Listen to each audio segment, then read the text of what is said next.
دیکھو رسول کریم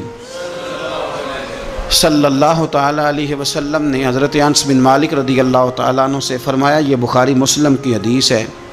صبح صبح سرکار کی ملاقات ہوئی تو نبی پاک صلی اللہ علیہ وسلم نے فرمایا، اور لفظ بڑے خوبصورت ہیں حدیث کے۔ حضرت انس کہتے ہیں میں قربان جاؤں، میں تو غلام تھا نا، لیکن حضور فرمانے لگے، یا بنیا، او میرے بیٹے، تجھ سے ایک بات نہ کروں؟ یا رسول اللہ حکم کریں؟ تو نبی پاک علیہ السلام فرمانے لگے، انس بیٹا پتر اس بات کو یاد رکھنا کہ جب تو سویرے سو کے اٹھے تو سب سے پہلے اپنے دل پہ نظر ڈالنا، دیکھنا تیرے دل میں کسی کا بغض تو نہیں، کسی کی عداوت تو نہیں، اور پھر قربان جائیں۔ نبی پاک صلی اللہ علیہ وسلم نے یہ نہیں فرمایا کہ تجھے اتنی جزا ملے گی، اتنا ثواب ملے گا، اتنا اجر ملے گا۔ کیا انداز ہے کریم محبوب کا، تیرے آگے ہیں یوں دبے لچے فصحا عرب کے بڑے بڑے، کوئی جانے منہ میں زبان نہیں بلکہ جسم میں جان نہیں۔ حضور فرمانے لگے، انس دیکھنا ذرا ترتیب جملوں کی، فرمایا انس صبح اٹھ کے اپنے دل پہ نظر ڈالنا، تیرے دل میں کسی مومن کا بغض تو نہیں،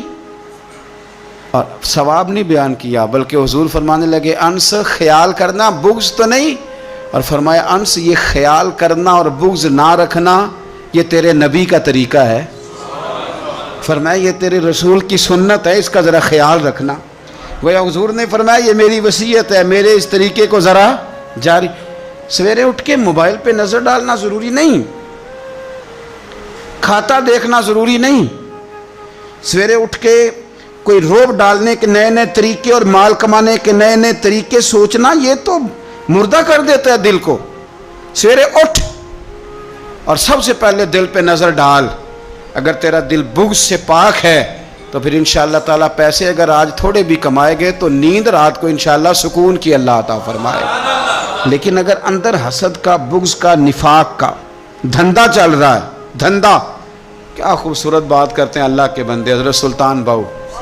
رحمت اللہ تعالیٰ علیہ فرمانے لگے، اور دل کالے نالو منہ کالا چنگا، جے کوئی رمز پچھانے، دل کالے نالو منہ کالا چنگا، جے کوئی رمز پچھانے۔ چھوڑ، منہ کالا ہو جائے تو کام چل جاتا ہے، لیکن دل کالا ہو جائے تو تباہی اتر جاتی۔ دل نہ تیرا سیاہ کالا ہو، مہربانی کر۔ اتنی لڑائی کسی کی کسی کے ساتھ نہیں، اتنی تکلیفیں ابو جال اور اس کی اولاد نے میرے رسول کو پہنچائی، لیکن میرے رسول کریم صلی اللہ علیہ وسلم سے، او سون یار سون، چھوڑ تو سسر کی بات، تو چھوڑ ساس کی بات، تو چھوڑ بھائی کی بات، تو چھوڑ پڑو